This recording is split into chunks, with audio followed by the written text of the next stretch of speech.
Hey, what's up, everybody? This is Catch, Hook, and Shoot. It's the weekend of June 10th, and I've got a lot of stuff going on this week in wrestling. I'm going to start off with New Japan Pro Wrestling's Dominion show, which took place early this morning, Chicago time.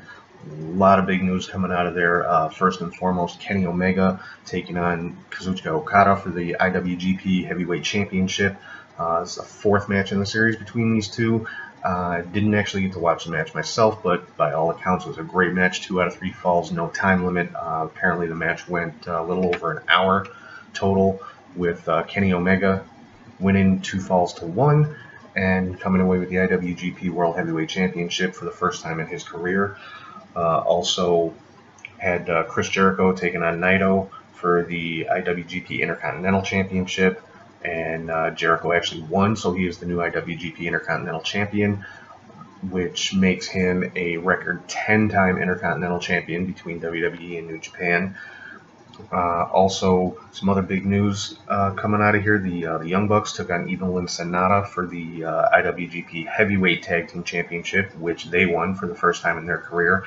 They're also current holders of the Never Openweight 6-man Tag Team Championship with Hangman Page. So the Bullet Club is basically ruling Japan right now. Have to wonder what this is, what kind of effect this is going to have on the All In show. Is Omega still going to be the IWGP champion at that time?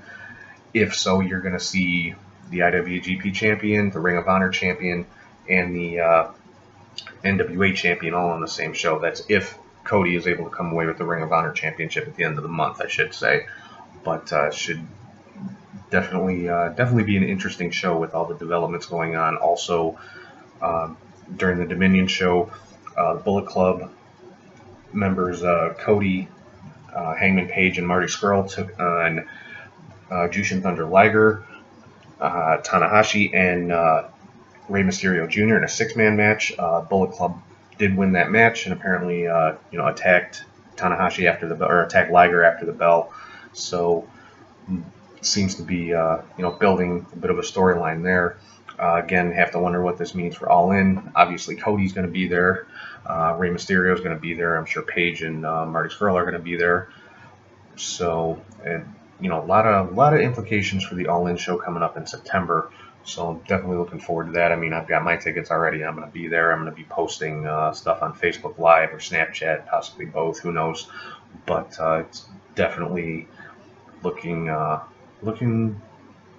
very interesting, starting to take shape a little bit. They're kind of planting seeds of what's going to be going on. Also announced during the Dominion show, Don Callas, who is the English announcer for New Japan, as well as Vice President of Impact Wrestling.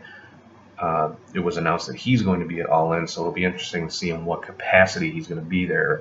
Is he going to be an announcer, which could point towards the show being broadcast in some way or another, or is he going to be there as the VP of Impact? Is Impact going to have a presence at All In?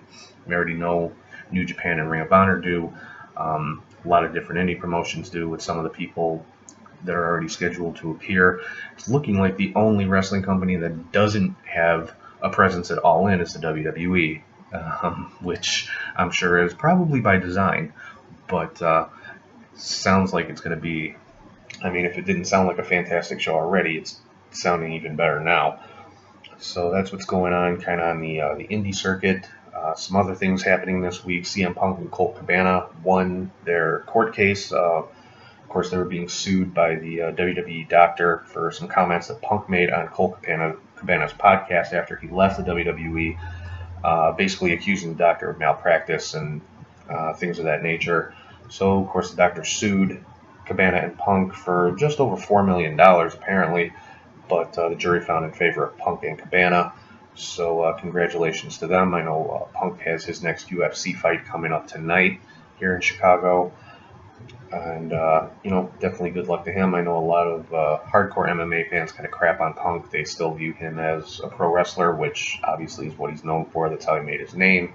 He was the top guy in WWE for quite a while. So, of course, they don't take him very seriously. But, I wish him nothing but the best. I'm kind of iffy on some of the comments he's made in interviews the last few days, but you know, that's how he feels. That's how he feels. I mean, you know, can't fault the guy for kind of being sour on WWE the way that his career ended there, and it just seems to have carried over into the pro wrestling business in general, rather than just the WWE, unfortunately. You know, of course, he has made the comments he'll never go back to pro wrestling. He says he's done. Also says, you know, nobody's made him an offer yet. And so he's kind of giving mixed signals. He's saying one thing to wrestling journalists, he's saying another thing to MMA journalists. So, but as of right now, I mean, Punk is done. He's not a wrestler anymore. He's an MMA fighter. So best of luck to CM Punk in his fight tonight against Mike Jackson. And on to some WWE news. Interesting interview with Shawn Michaels earlier this week, who actually, for the first time since he retired, has said he's open to having one more match, which kind of sent a lot of people in the internet wrestling community into a frenzy, you know, wanting to see like dream matches with AJ Styles or Daniel Bryan, or one interesting name that came up that Shawn Michaels said himself was Johnny Gargano. I think that'd be a fantastic match. Two of them are obviously fantastic in the ring. I think they could build a good story, especially with Shawn Michaels working at the Performance Center now, working for NXT. You know, I'm sure there could be kind of a student-teacher thing going on there, or, you know, something along those lines. But pretty much any match Shawn Michaels has is going to be an awesome match. I mean, I've never seen a bad Shawn Michaels match, so be interesting to see how that one kind of plays out. This week on SmackDown, kind of surprising in the women's division, Becky Lynch, who hasn't had a whole lot going on lately storyline-wise. She's just kind of had matches. You know, I mean, she's been in the ring, but hasn't been part of anything major as far as storylines go. Actually got a victory over Charlotte, which I think at this point would be considered a pretty big upset, because even though Becky was the initial SmackDown Women's Champion, they haven't done much with her since then. She's kind of gotten lost in the shuffle of the women's division, unfortunately, because Becky is a phenomenal in-ring performer. So it was kind of cool to see her get a win over the top female in the company in Charlotte Flair. So have to see how that one plays out going into Money in the Bank, because they are both part of the Money in the Bank ladder match. Another interesting tidbit going back to some indie stuff, or actually some Impact stuff, was announced that Impact Wrestling has now gotten on board, no pun intended, with the Chris Jericho Cruise. Of course, I think it was last week or week before, Sami Callihan kind of called out Chris Jericho in a promo on, I believe it was on Twitter. And then a few days later is when they announced Impact was going to be part of the Jericho Cruise, which really isn't a big surprise. Chris Jericho and Don Callas are very close, have been for, I want to say, like 20 plus years. So kind of interested to see how that plays out, because I know they're having a Ring of Honor tournament actually on the cruise with Ring of Honor wrestlers. So I'm curious to see who from Impact is actually going to show up. Speaking of Impact, of course, the new Impact champion is Austin Aries, the belt collector, and when he did pick up the Impact World title, he unified it with the Impact Grand Championship, which I'm kind of glad to see. The Grand Championship was a cool concept for a little while, but it just kind of, I think people lost interest in it very quickly, the whole round system and point system and things like that. I just think it didn't catch on the way that they hoped it would. Like I said, I thought it was kind of a cool concept. It was different. The belt left a little to be desired. It wasn't my favorite belt that I've ever seen, but so it's a single championship now. It's the part of the Impact World Championship, which is how Austin Aries took from Pentagon Jr. The episode that was broadcast this past Thursday. Speaking of Pentagon Jr., he and Ray Phoenix, his brother, won the MLW World Tag Team Championships this week. So good to see that, though. They are definitely two of my favorite luchadors. First time I saw either of them was on Lucha Underground. I don't get a chance to see AAA too much, but I am familiar with a lot of the wrestlers there, especially some of the older wrestlers like Conan, Rey Mysterio, guys like that, obviously, Psychosis, Juventud Guerrera, some of the, older luchadors that were big in the 90s and early 2000s. But, so it's pretty cool to see the two of them take that World Tag Team title. And back to some WWE news going on. It was announced this week that, not announced, but it's kind of a rumor going around online. WWE is going to be looking to move SummerSlam away from the Barclays Center in Brooklyn, where they've had it the last few years, and start moving it to stadiums, kind of like WrestleMania, which is cool. I mean, have another big stadium show. SummerSlam's always been considered the second biggest show of the year. So have to wonder, is it going to be a whole big weekend thing, kind of along the same lines as WrestleMania? Are they going to have the fan access events and meet and greets and all that kind of stuff? I know they do like a smaller version of that for SummerSlam now as it is. So I'm wondering if they're just looking to make it bigger, almost on the same scale as a WrestleMania. And by the same token, are they going to do the same for their quote-unquote Big Four? For all four of the events, WrestleMania and SummerSlam are going to be held in arenas. How far behind is Royal Rumble and Survivor Series? Again, I think it's a cool idea to have their four big shows like that. Or actually, no, I wouldn't. Personally, I wouldn't do all four. I would leave it those two, SummerSlam and WrestleMania. And I still think it'd be a really good idea to cut down the number of pay-per-views. You know, if you want to build interest and anticipation for these huge shows that you want to put on every year, don't have so many big shows in between. Is just my feeling. I mean, obviously, I'm still going to watch them all. I'm still a fan. I'm still going to follow pretty much everything that they're doing. But you know, it's just my idea. Cut down on the number of pay-per-views in order to build interest and anticipation for the huge shows that you want to put on 2, 3, 4, however many times a year. Another interesting rumor floating around online is that Brock Lesnar is pretty much going to be dropping the Universal Championship at SummerSlam this year. And as of right now, all signs are pointing to his opponent being Roman Reigns, which I don't think is a surprise to anybody. Still not really clear on exactly what the details of Brock's current contract are. He obviously signed an extension right before WrestleMania, which is what allowed him to retain the title at that time. So I've seen reports that say, oh, it's very limited dates, it's short term. I've seen other reports saying he signed a 2-year extension, so nobody seems to really know. But the rumor right now is he will be dropping the Universal title to Roman Reigns at SummerSlam in August. Of course, that's still a couple months away. A lot of things can change in that time, so kind of take that with a grain of salt. One more piece of WWE news I want to talk about is the push that Elias is getting currently.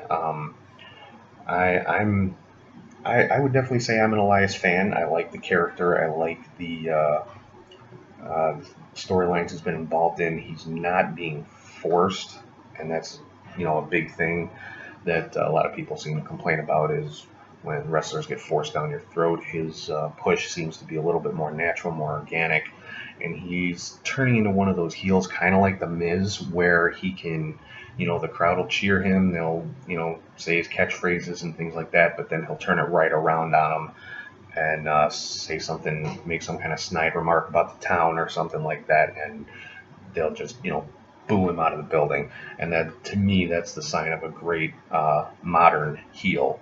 Is the fans like them, they like their personality, they'll cheer for them, say their catchphrases, but then they can turn on the fans on a dime and have them just booing them nonstop and wanting them to just get the crap beat out of them. So definitely liking the direction that Elias is going. He's got a title match coming up at Money in the Bank next weekend against Seth Rollins. Would not surprise me at all to see him come away with the Intercontinental Championship. It'd be his first title run on the main roster. I definitely think he could pull it off, kind of, again, along the same lines as The Miz. So that's one match I'm definitely going to be watching. I mean, Elias is great on the mic. He's great in the ring. So I think he'd make a great heel Intercontinental Champion.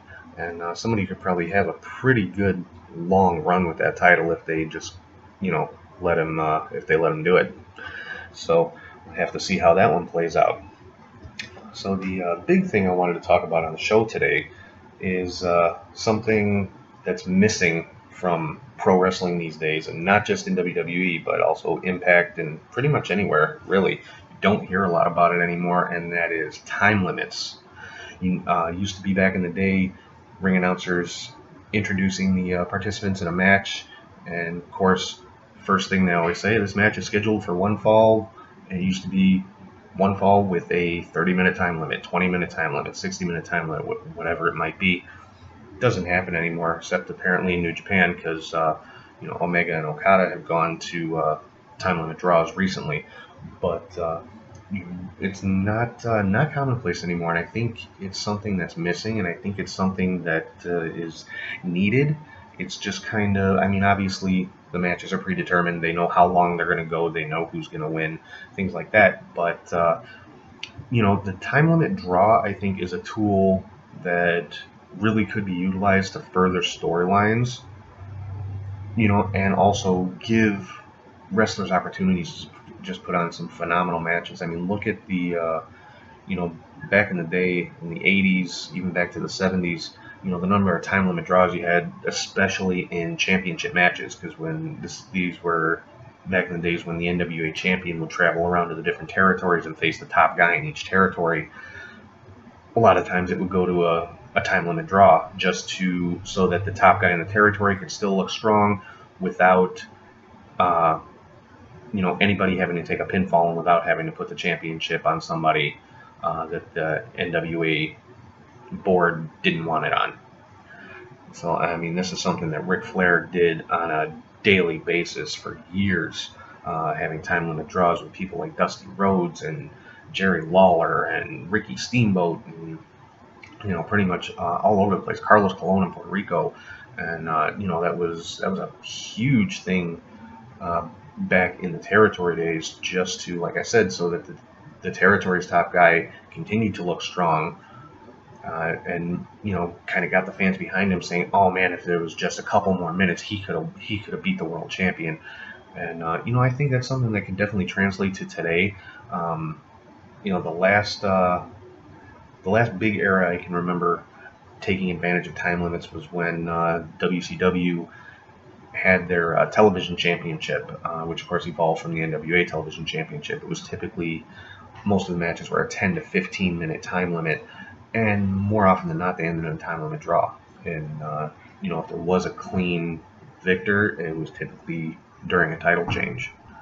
So I just think it's something, like I said, it can be used to further storylines, like say the Seth and Elias story that's going on right now.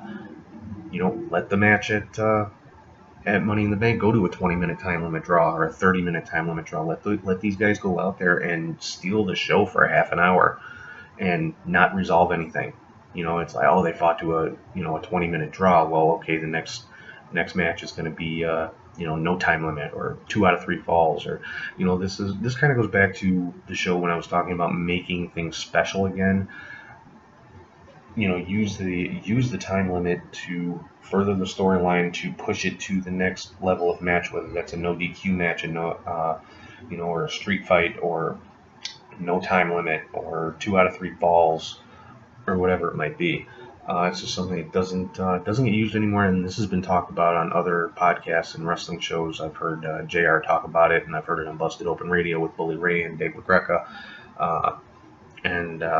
It's like I said, it's something that it's a lost art. It's the time limit draw, and I'm hoping that maybe that's something we'll see it all in. Maybe all these matches will have 20-minute time limits, 15-minute time limits. Maybe we'll see a couple of time limit draws. Not every match has to have a clean finish. Not every match has to have someone go over in order to get over, so to speak. And this is just it's just my 2 cents. I know, like I said, I've heard quite a few other people talking about it, and I think it's, like I said, it's a lost art. It's something that's missing from today's product. You talk to younger wrestling fans, they probably wouldn't have any clue what a time limit is unless they're really, into old school wrestling. And, it's something I'd like to see come back at some point on a regular basis. So, I think that's about it. Like I said, CM Punk's fight is tonight. Money in the Bank is next week. I'll definitely be covering that more in depth on next week's show, going through the card, kind of giving my predictions or who I want to see win. And I think it's shaping up to be a pretty good show. The ladder matches, I think, are going to be very entertaining. I'm curious to see the women's match because there was a couple unexpected entries in that one. At least they were unexpected to me, like Lana, for example.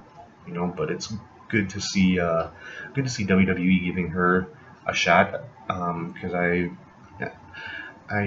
think she did pretty good in the ring a couple of times she's been in there, and obviously she hasn't had much experience in the ring, so that's why she's maybe not as crisp and clean in the ring as some of the other female performers in WWE. But that's something that comes with experience. That's something that comes with being in the ring. So hopefully they'll give her some more opportunities in the ring because I do think she's got some talent when it comes to the ring, and it needs to be polished. It needs practice. And the only way to get that is to get in that ring and have matches. So hopefully they start giving her some more because I think she seems to work really hard training, and I think she's definitely deserving of at least an opportunity. What she does with that opportunity is yet to be seen.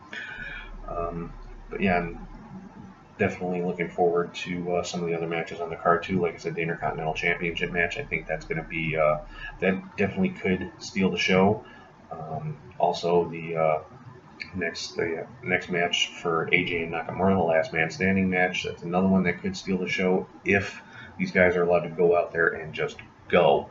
Which I think that's why a lot of people were disappointed in their WrestleMania match because it wasn't that culmination of a feud that I think a lot of people were looking for. It was just the beginning of it. That's they used that as a jumping point for Nakamura to turn heel and kind of start their real rivalry. They didn't build much of a rivalry leading into WrestleMania. It was babyface versus babyface. They're showing each other respect and things like that. And then WrestleMania was kind of the launching pad for the rivalry that's been going on since then. So I think this will probably be the match that a lot of people were hoping to see at WrestleMania. But we'll see how that one plays out as well.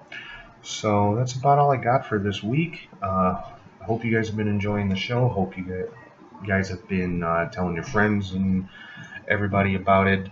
Make sure to follow us on Facebook, Twitter, Instagram, Snapchat, all that kind of stuff. Catch, Hook, and Shoot.